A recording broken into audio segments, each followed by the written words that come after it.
everyone and welcome to this video. I'm Rose, I'm from Minerva, and today's video will be a sew along to the Viki Sews Eteri Blazer. Now this blazer is absolutely gorgeous. It features so many different elements. We have darts, we have two-piece sleeves, we have the notch collar.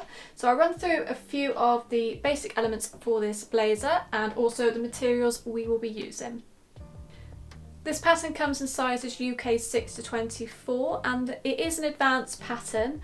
There are a few different hand sewing techniques in this pattern, so if you're a little bit unfamiliar with hand sewing, then it's worth trying out these techniques before you actually do the pattern, just so that you can get a little bit comfortable with them. Now the Eteri is a single-breasted semi-fitted blazer and it has exposed darts on the front and back. So where you might, for an ordinary blazer, you might have bust darts, they're actually replaced with shoulder darts on the back, and there's also one dart at the front has been made into two and they are exposed on the front. So that's a really nice design element of this blazer pattern. Those waist darts feature hand stitched running stitches, so that's one part of the hand stitching in this pattern. It's fastened with a button at the front and a buttonhole, has two-piece set-in sleeves, slightly extended shoulders as well, so we've got some shoulder pads to go in there. It finishes around about mid hip length, and we do have that classic collar, that notched lapel style collar.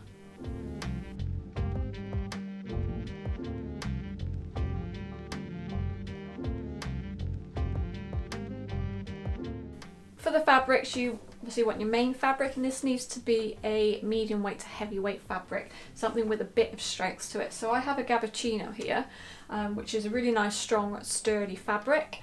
You also need a lining fabric because this is a fully lined blazer, brilliant quality, lovely. So I have a lining fabric. You'll also need interfacing. You'll need the pattern itself, of course, because that's very important. We have some shoulder pads, we have our button, we have sleeve heads, we have some bias tape, some fusible bias tape, and we also have two types of thread. So we have our ordinary sewing thread, which matches our fabric, and we also have the top stitching thread. So this top stitching thread is slightly thicker than ordinary thread, so yeah, it'll just be better for the hand stitching on the front, on those front darts.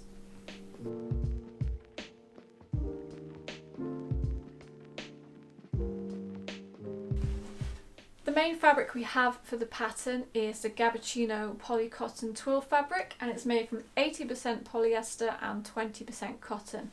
That cotton does give it a really nice soft feel, and the polyester makes it super easy to care for. It's a really sturdy material. It's perfect for the pattern because this fabric has no stretch to it. It's nice and strong, and you do get that twill structure through this fabric. The cotton is, like I said, it does make it really nice and soft, and the drape of this fabric is quite sturdy. It's not too crisp, but it's also not too soft, so it's a perfect mix for this pattern. And I have this in bottle green, so it's a lovely deep green colour, but it does come in more than 10 other colours.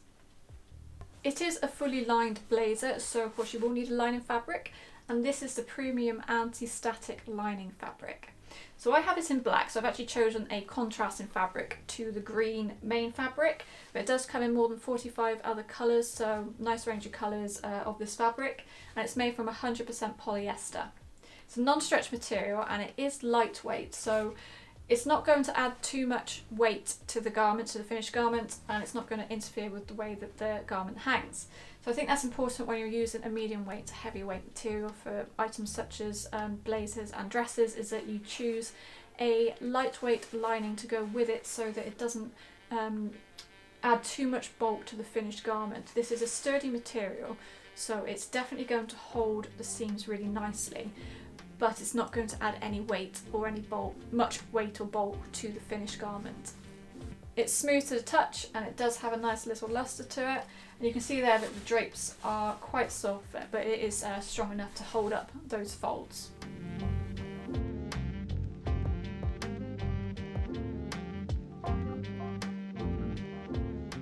We have our material, we have our main Gabardino fabric, and we also have our premium anti-static lining fabric.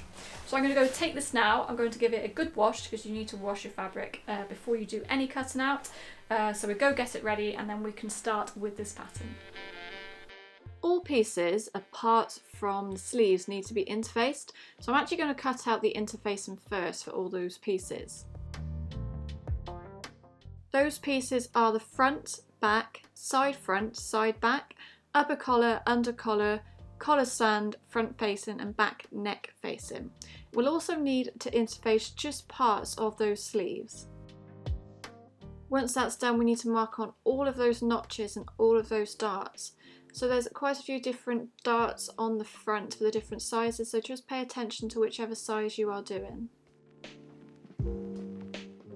I mark mine on with tailor's chalk, but you could use a washable pen or some small stitches.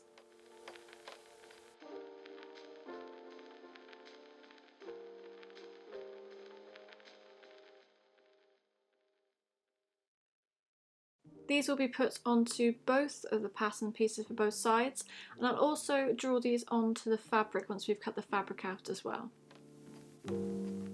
So to cut the fabric out, what I'll do first is iron the interfacing onto the fabric, making sure that the pattern grain line is following the grain line of the fabric.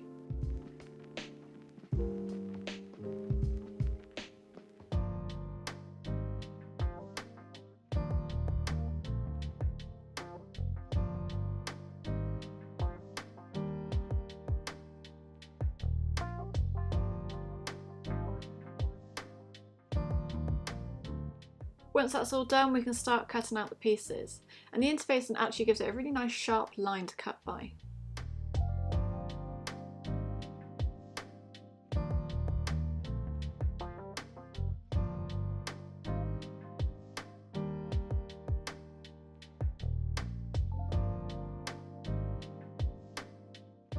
This here is parts of the sleeve, so they need to be cut out on folded fabric. And you can see there's some lines on that pattern piece for the interfacing, which we will cut out in a moment.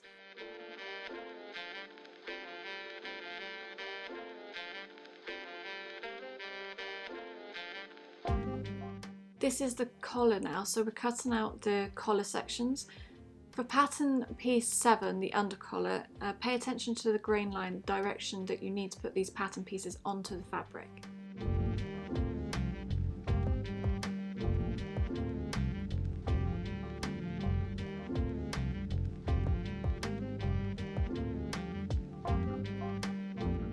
Pattern pieces 9 and 11 will cut out on the fold of the interfacing, and you'll need 2 pieces for pattern piece 9, which is the collar stand. Once these are all ironed on really quite nicely, we'll cut them out and then we'll put them to one side for the moment.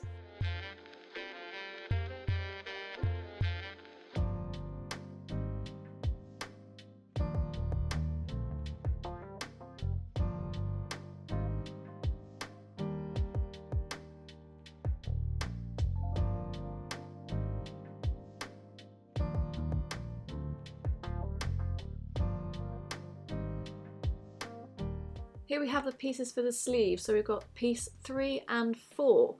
You'll notice on the pattern pieces that it has lines for the interfacing, so we'll need to cut out these shapes of the interfacing and iron them onto the fabric.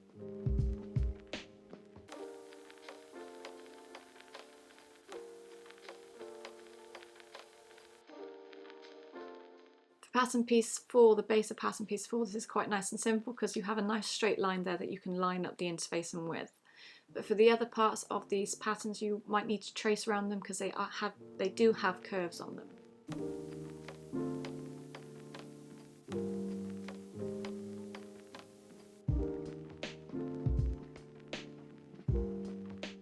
There we have the interfacing cut out for the pattern piece 3, which is the sleeves. These are nice 2-piece sleeves, so they fit together really, really lovely. So once all those interfacing pieces are cut out, we'll need to iron them in place.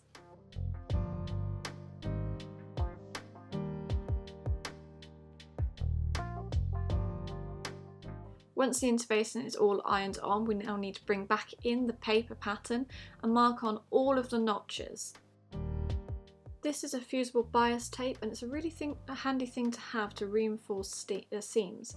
And also we have that lapel roll at the front, so we will need to interface that with this bias tape.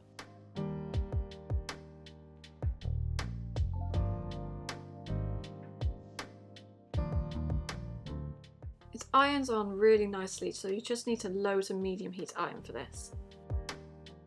And the places that you'll need to use this bias tape for are the neckline edge on the front and back pieces, the arm side on the front and back pieces, and the front edge, as well as the lapel roll line on the front.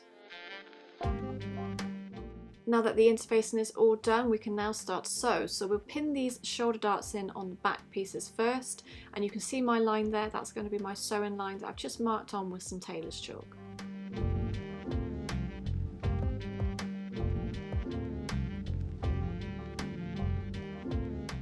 Machine the darts starting from the dart base, that's the widest part of the dart, and finishing at the dart point. Backstitch only at the beginning of the dart, and at the dart point knot the threads together once they're all sewn.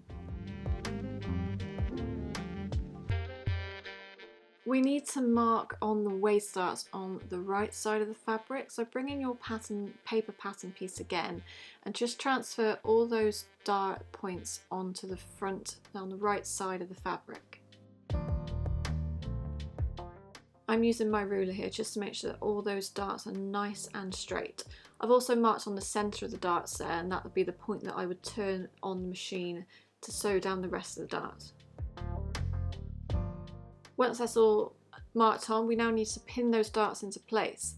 So the centre line of the dart, make sure that the fold of the fabric is on the centre line. Pin the start and the finish of the darts together, and then pin the rest of the dart. We're only basting these darts on at the moment, so use the longest thread that your machine allows, mine's a 4.5mm stitch length, and sew down the lines that we've marked on for the darts. Do not backstitch at the beginning or the end, leave the long tails of thread free.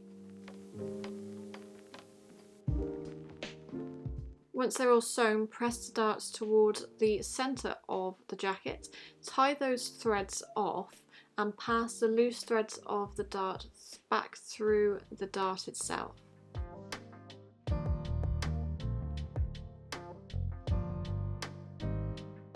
We'll give this a quick iron, and like I mentioned, press these darts towards the centre of the jacket.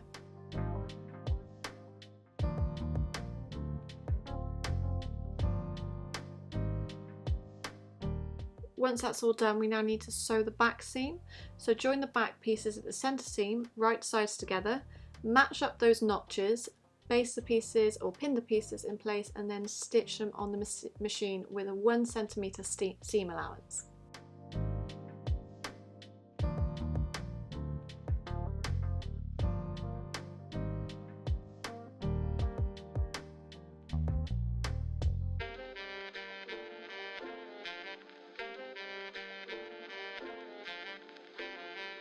Press that seam allowance flat and then press it open. So we'll open up the seam allowance and pressing it nice and flat on both the wrong side and the right side. Place the side back pieces on top of the joined back piece, right sides together. Align the princess seams and match the notches, and then pin into place and then sew on the machine with a 1cm seam allowance.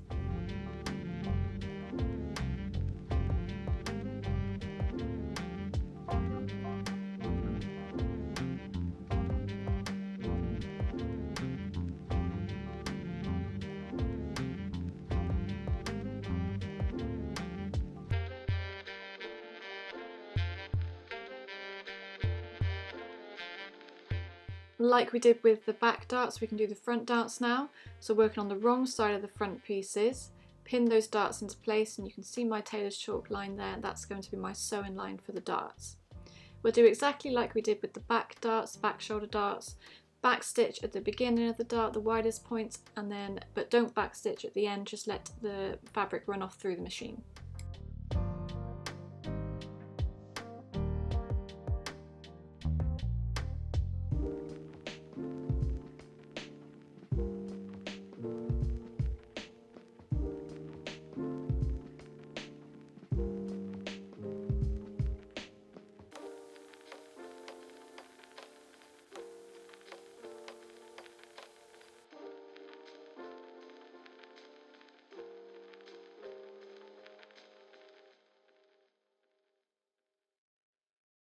Once both the dart seams are pressed, slash them open or cut them open with some scissors, and I'm also using a seam ripper here just to get right into the end.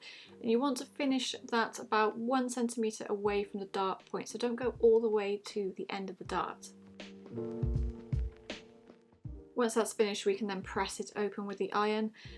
Just steam it slightly just to shrink out the ease of the dart point.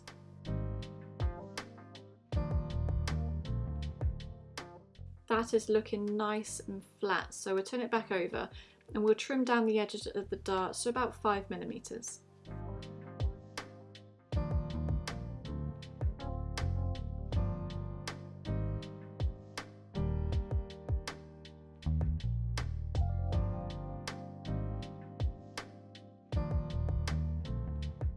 Place the side front pieces on top of the front pieces, right sides together, and align along the princess seams, matching up those notches.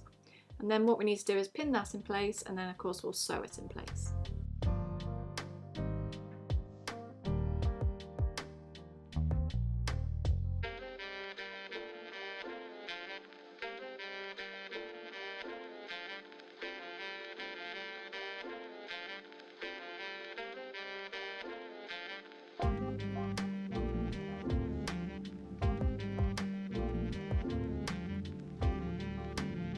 So at the waist segment of the front and back pieces of the princess seams, notch into the curves and just press them out and press the seam out, giving it a nice iron so that it lies lovely and flat.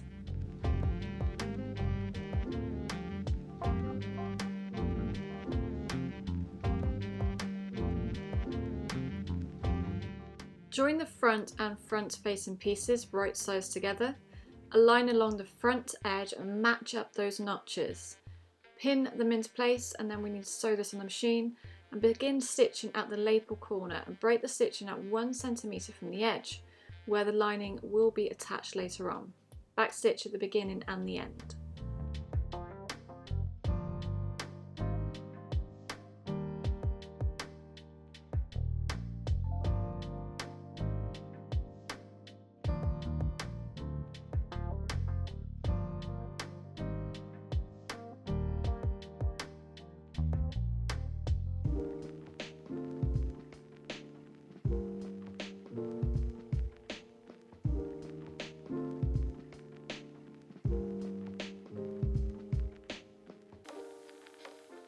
Once sewn, so those notches are all matched up really quite nicely, so we'll just need to press this flat slightly with the iron and clip into that point there about 90 degrees, and it needs to go as close to the stitching line as possible, but not all the way through. The bottom edge notch around that curve as well, around about 2 millimeters away from the stitching line. We need to do some understitching on this front piece now, so working on the right side of the garment, understitch on the segment from the lapel corner up until about 2 to 3 centimeters above the lapel breakpoint. Turn the seam allowances towards the front piece and understitch using a 2 millimeter seam allowance.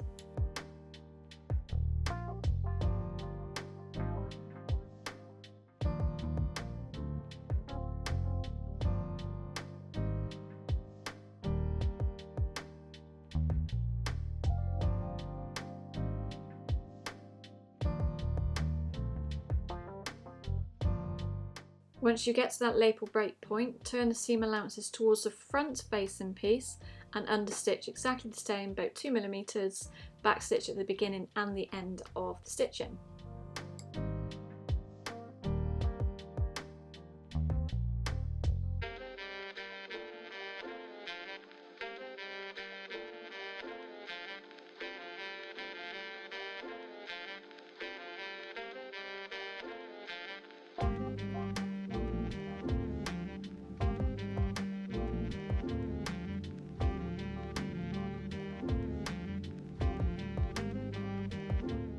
We can see here how that understitching has worked. So one part, the top part of the understitching has been pressed towards the front, and then the bottom has been pressed towards the facing.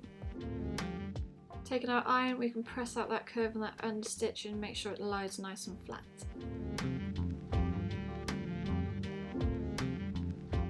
At lapel's upper edge, join the front with the front facing, right sides together. Turn the seam allowances along the front edge, where the front face into front seam is located, towards the front piece. Align those edges, pin them, and then sew them in place. Once you've stitched the lapel's upper edge, trim the seam allowances down to 5mm and clip the corner as close as possible to the stitching line. When that's turned round, we'd like that to be a really nice sharp point, so cut it down as much as possible, but not. Trim the gauge point to about 8mm, and then once that's done, press that front edge with the iron and baste it into place with some diagonal stitches.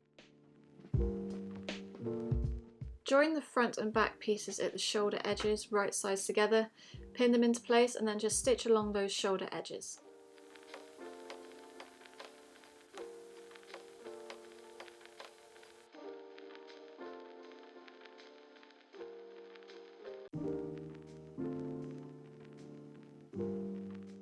To remove some of the bulk from the shoulder seam allowances, clip the corners of the dart seam allowances above the shoulder seam stitching line. Clip that into a curve, and that just removes some of the bulk from the shoulder seams, and then once that's done, just press it open with the iron.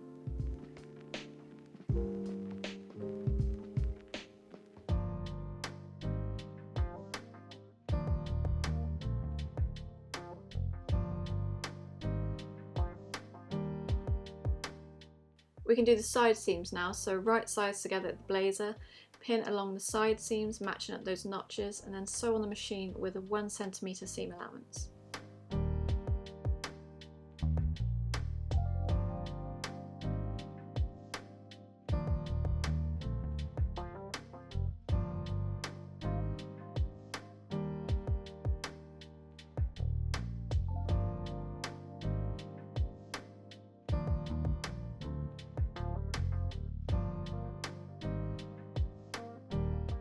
Again, like we did with the princess seams, at the waist segment of the side seam, clip into the seam allowances, notch out that seam allowance about 2mm from the stitching line.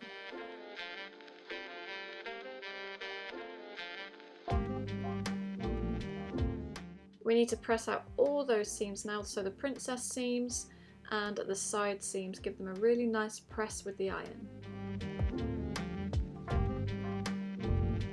Take the back facing piece and join the shoulder edges on the back and front facing pieces right sides together.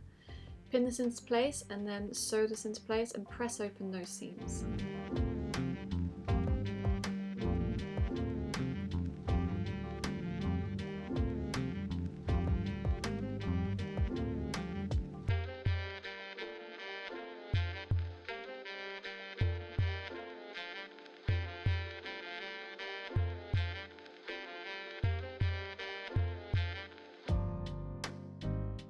Join the under collar pieces right sides together along the centre seam, align those edges, pin and then sew into place. Press open that seam with the iron.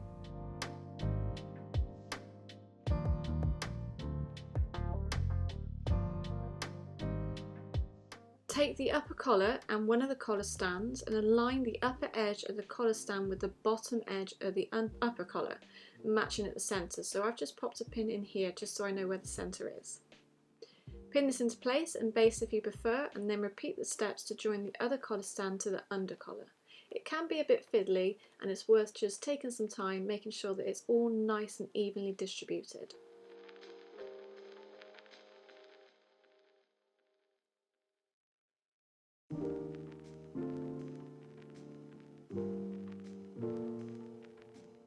Sew this into place with a 1cm seam allowance.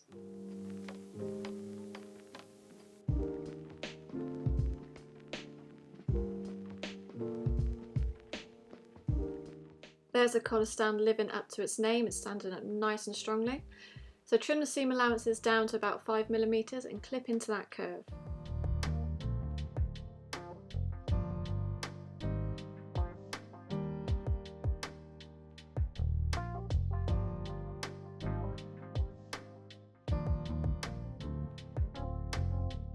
We need to press open that seam now, so use the point of the iron and just open it up as much as possible.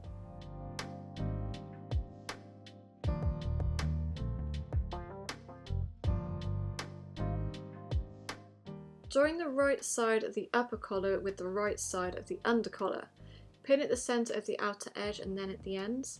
The upper collar has ease allowance and is bigger than the under collar, so evenly distribute the ease of the upper collar along the upper edge of the under collar.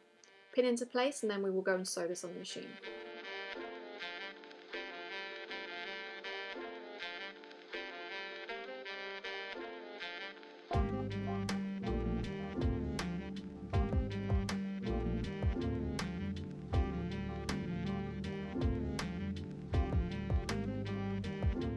Trim that seam allowance down to about 5mm and then press it nice and flat with the iron.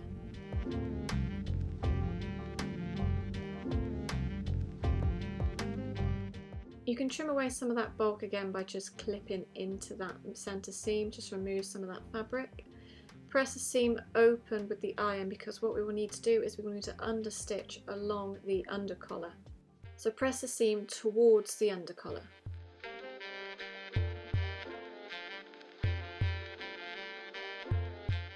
Understitch about 2mm on the under collar piece away from the stitching line.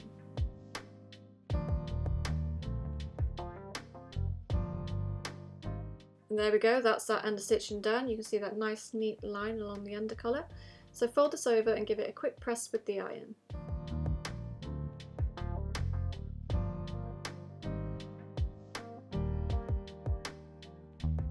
Fold the collar along the outer edge right sides together and then line those side seams. Pin them into place and then sew them with a 1cm seam allowance and break the stitching line about 1cm from the gorge edges.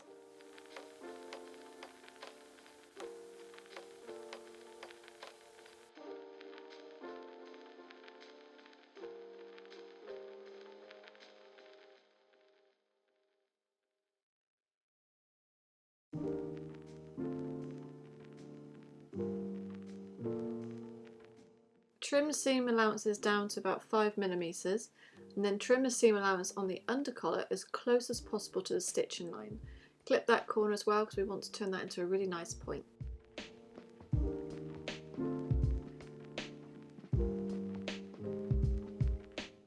So turn that collar to the right side and push out the corner to form that nice sharp point and then press the collar flat with the iron. Lining time now, so these aren't interfaced, these are just a single layer of fabric, so we can cut this out on folded pieces of fabric. I'll check the grain line of my pattern pieces to make sure it's running parallel with my grain line of my fabric, and then once that's all done I can start cutting these pieces out.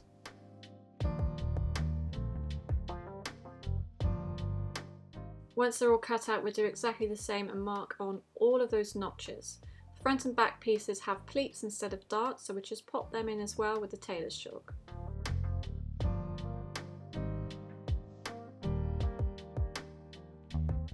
When cutting out the sleeves, just double and triple check that grain line. It might look wonky, but I promise you it isn't. It's just following the grain line of the pattern and the fabric.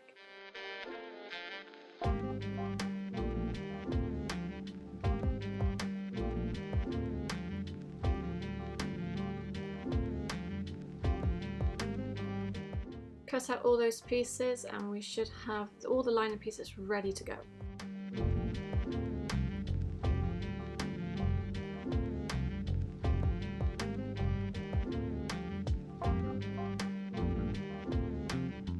Join the back lining pieces at the centre back seam, right sides together. Align those edges, pin and sew into place.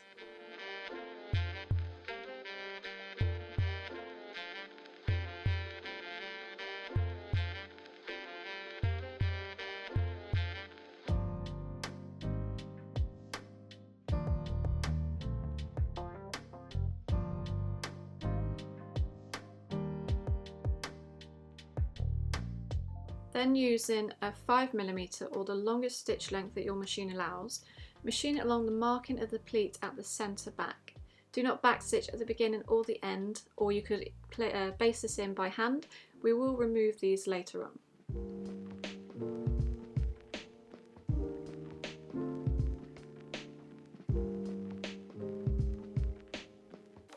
Using the markings on the pattern pieces that we transferred to the fabric earlier, Fold the pleats located at the waistline on the front and back lining pieces. Pin these into place and then sew them on machine, and backstitch at the beginning and the end of this pleat.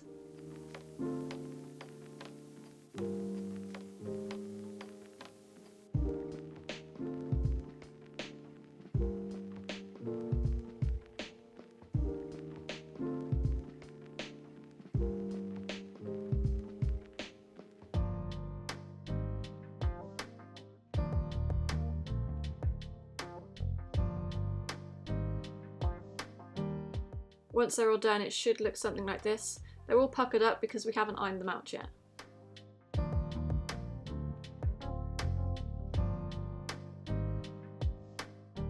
To press them out, press them all flat first and then press them towards the centre back seam. For the front pieces, press them towards the centre.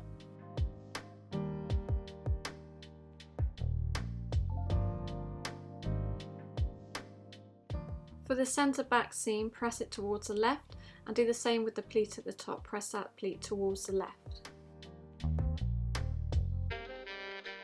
Taking the front and back lining pieces, place them on top of each other, matching up those notches.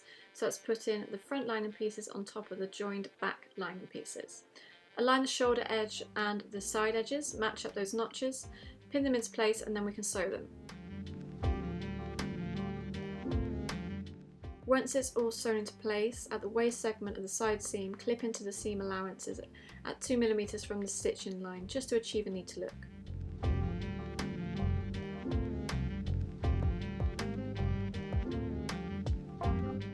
We can join the garment and the lining now, so put them right sides together.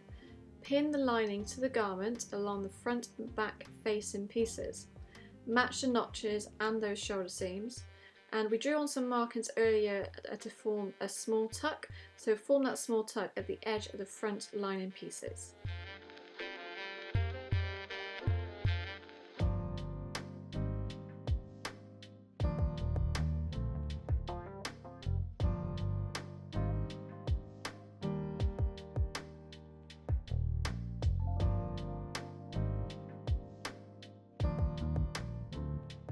There's quite a lot of pins in this, so just be a bit careful, but if it helps to baste this into place first, then do baste it into place.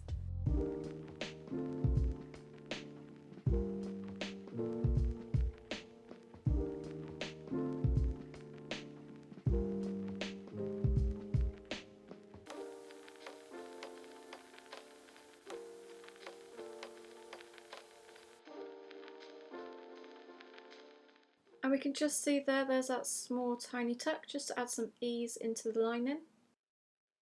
Once that's all sewn, clip into the lining around those curves just to release some of that tension.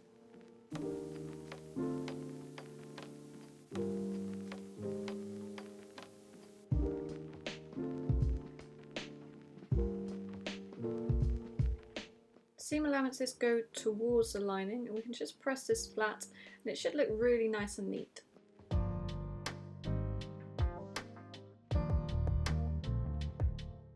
On the inside of the collar, herringbone stitch the seam allowances on the collar pieces along the outer seam.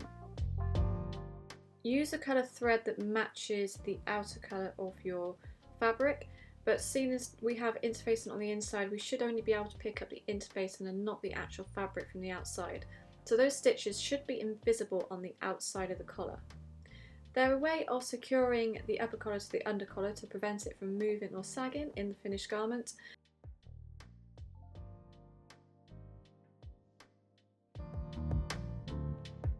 Now we come to the really fun part of this project, and that's putting in the collar.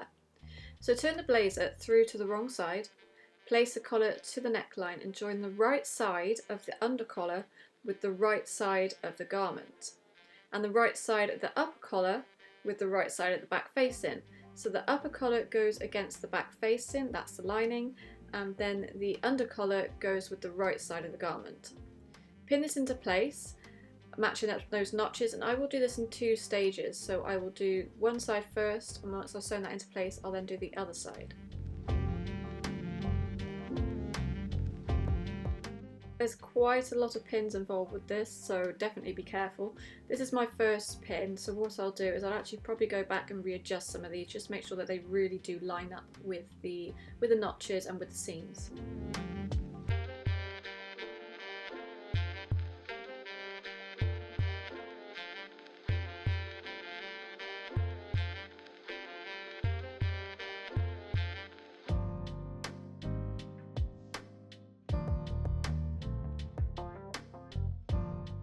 Now that one side is done, I'll go and do the other side. Doing it in 2 stages just helps reduce the amount of pins you have in there, but also it just makes it a little bit more manageable.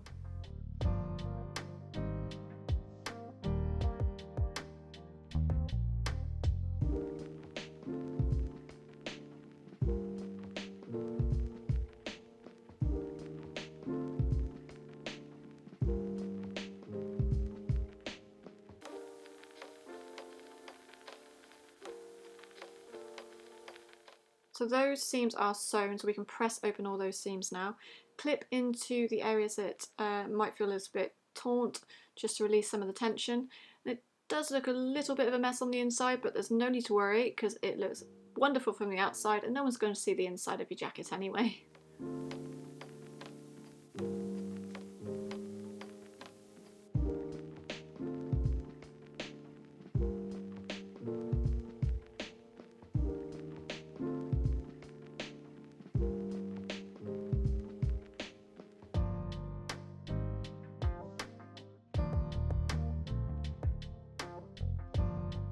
You can either hand stitch or machine base with a long stitch length along the upper edge of the collar piece stands to join them together.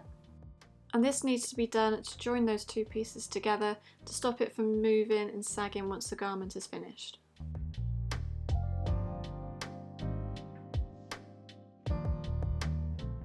Once that's all done, we can give the collar a really nice press and press out all those seams from the right side. Working on the right side of the garment, pin the facing to the garment along the lapel roll line.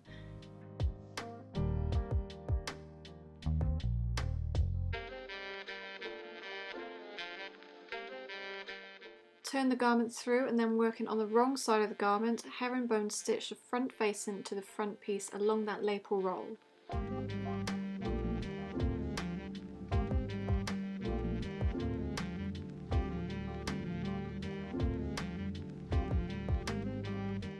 Time for those sleeves now, so take a bottom sleeve and a top sleeve and align them up right sides together, match up the notches, pin them into place and then sew them on the machine.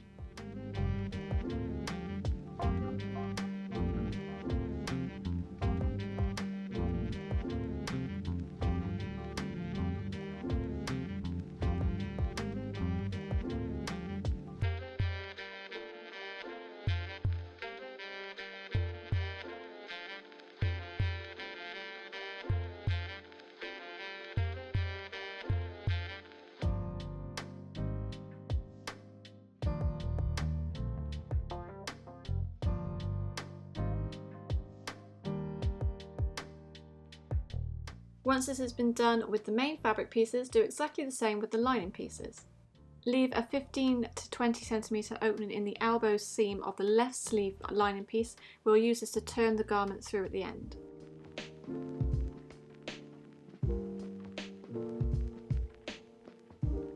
Press all those seams flat first and then press open those sleeves on the main sleeves and the lining pieces.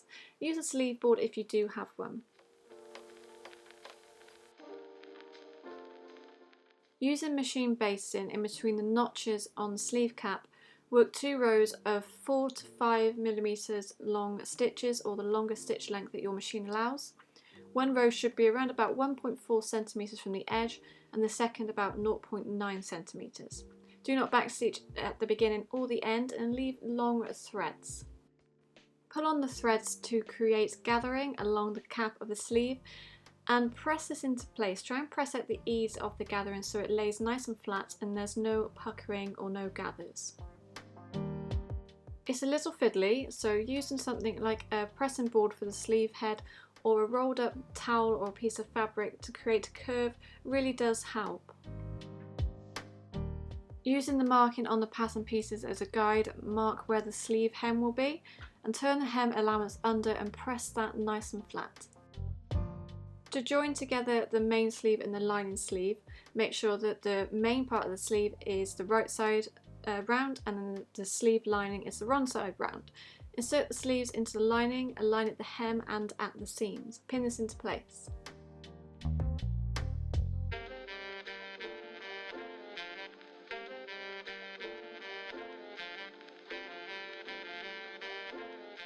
Once that's all pinned into place, sew on the machine with a 1 cm seam allowance.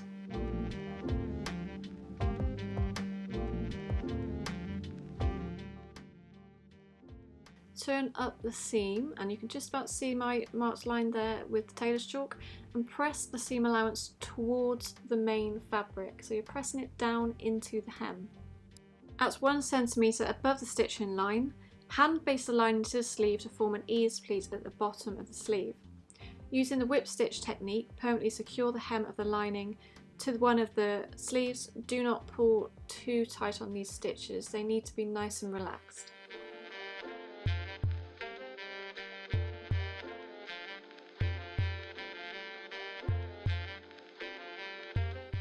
Once you've finished using the whip stitch to secure the seam allowance to the sleeve, turn the sleeve to the right side, so you're tucking the lining inside the sleeve, so the lining goes on the inside and the main fabric's on the outside, and then we can press that hem into place.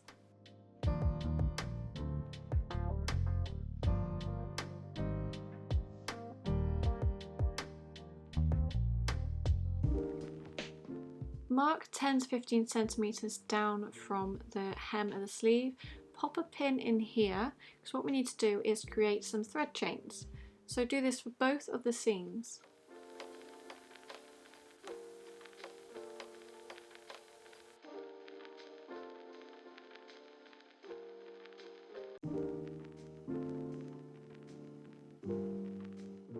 Open up the sleeve so you have the wrong sides facing out and pull it down to that pin mark.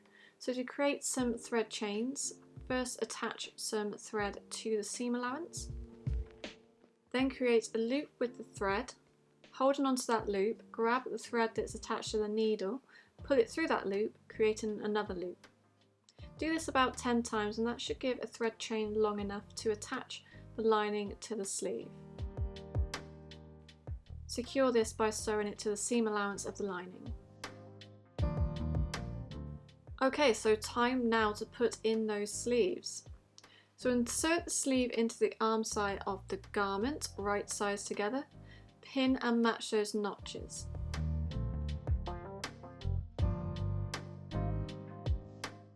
At this point, where the sleeves will be basted into place, it's a perfect time for a test fitting. So baste the hem into place and baste in those sleeves. Try on the garment, make sure that it fits how you'd like it to. If the sleeves need to be lengthened or shortened, then now is the time to do that.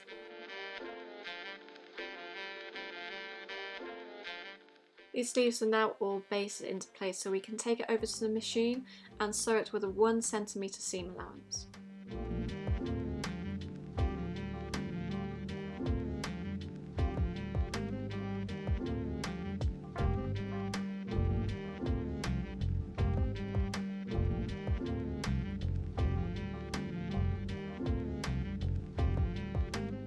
When this is all sewn together, we can just press it out again with the iron, make sure it's nice and flat, clip into those curves as well. And once this is done, we now have a garment that is ready for some shoulder pads.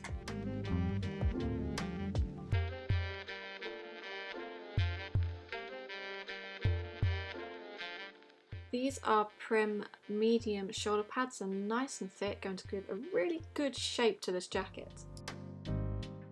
So working on the wrong side of the garment, attach the shoulder pad to the shoulder seam.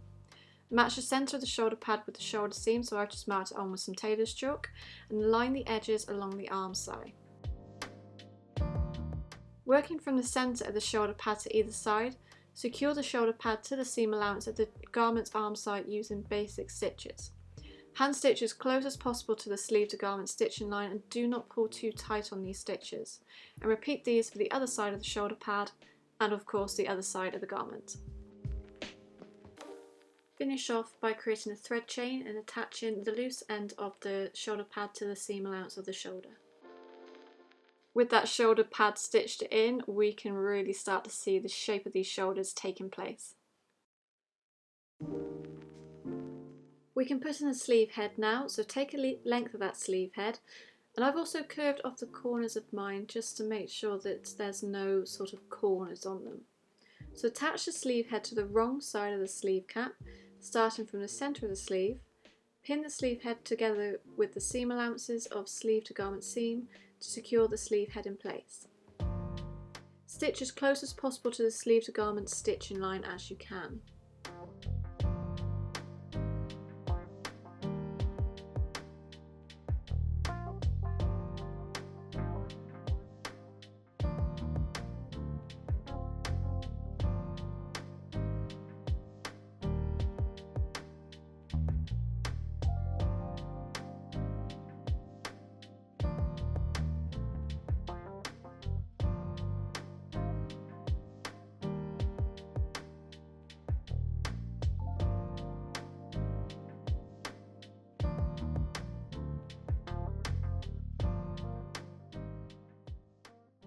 Now we need to finish off the lining by attaching the sleeves to the arm side. So how I do this is I turn the garment through to the right side, I pull out the sleeve lining and I fold it over so that right sides are facing right sides. And I'll pin them on really loosely, just using 2 pins at the moment to connect the right sides together of the lining.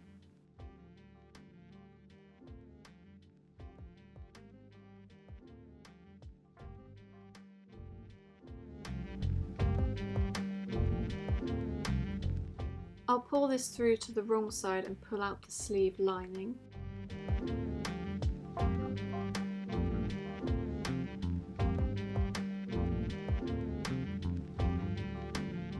Then I can see where the sleeve lines up with the arm side, and I'll pin this all the way around, right sides facing right sides.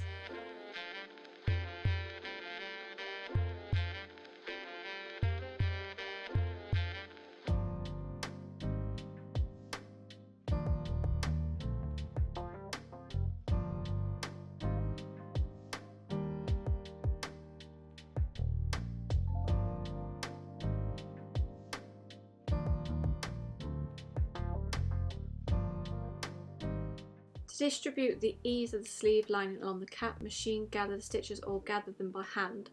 So as soon as I've already pinned most of this in place, I'm just going to run some quick gathering stitches between the notches and just pull that tight so that it fits into the top of the arm side. Alternatively, you could fold this into small pleats.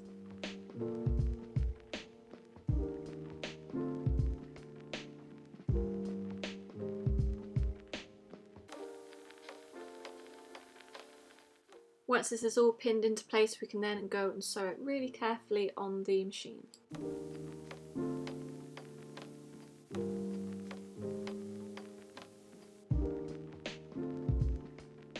Create some more thread chains and attach the shoulder seam allowance of the lining to the seam allowance or the sleeve head of the main part of the jacket.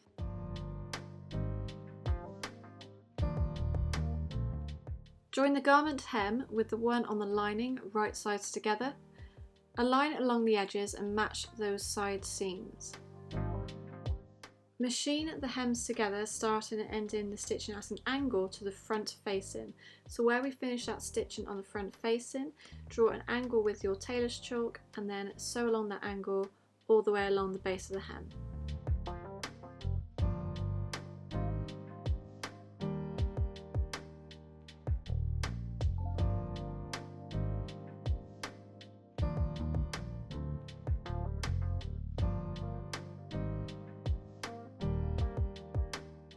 Turn the hem allowance to the wrong side of the garment and using blind hem stitches secure the hem allowance to the garment. Don't pull too tight on these stitches. What we are creating here is a straight hem along the bottom of the garment.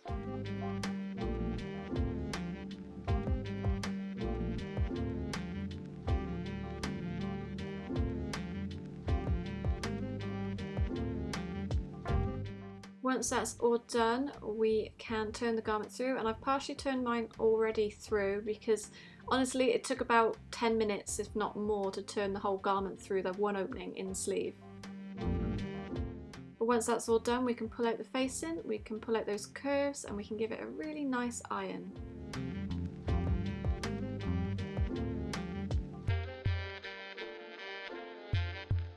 We can start some top stitching now, so we grab that thread, and it's on those front and back darts on the waist segments. So where we have the basting stitches in place already, take your top stitch and thread it through the blazer between the two layers. Tie a nice neat knot. You shouldn't be able to see this knot at all. Work running stitches along the waist darts. So the length of the running stitches should be equal to the length of the previously machined basting stitches. So like I said, I use a 4.5mm stitch length because that's as big as my machine will go. And I'm using those holes created by the machine and pushing the needle through, so I'm not creating any new holes, I'm just using the holes that are already on the darts.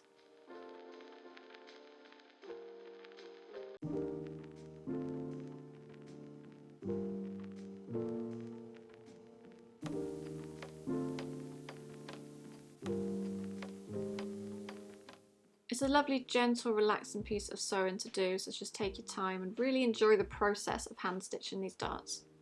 You can remove the basting stitches if you prefer at the end, but personally I just left them in because you can't really see them, and actually it just helps hold the darts much more better.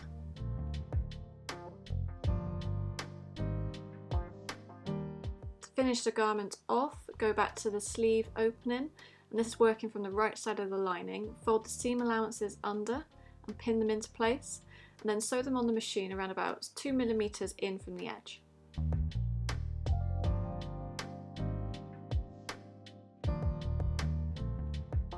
Thread through the loose threads of the stitching back through the garment in between the two layers.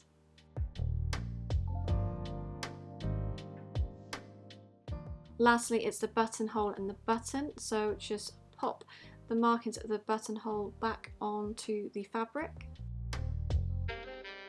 Then using a basic buttonhole stitch, machine a buttonhole on the right front piece.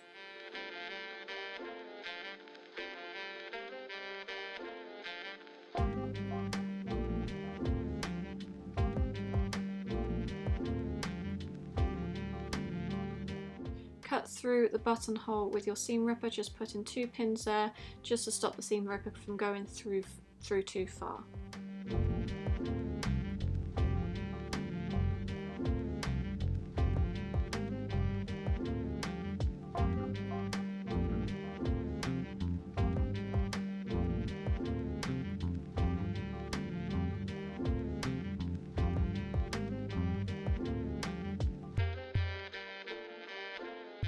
On the other side, sew on the button, and I'm using the top stitching thread here because it is a little bit thicker. Once you've sewn this through a few times, create a 2 to 3mm shank by twisting the thread between the fabric and the button a few times and then securing with a knot. Everything now will get a final steam press, and then we should be ready to see the finished product.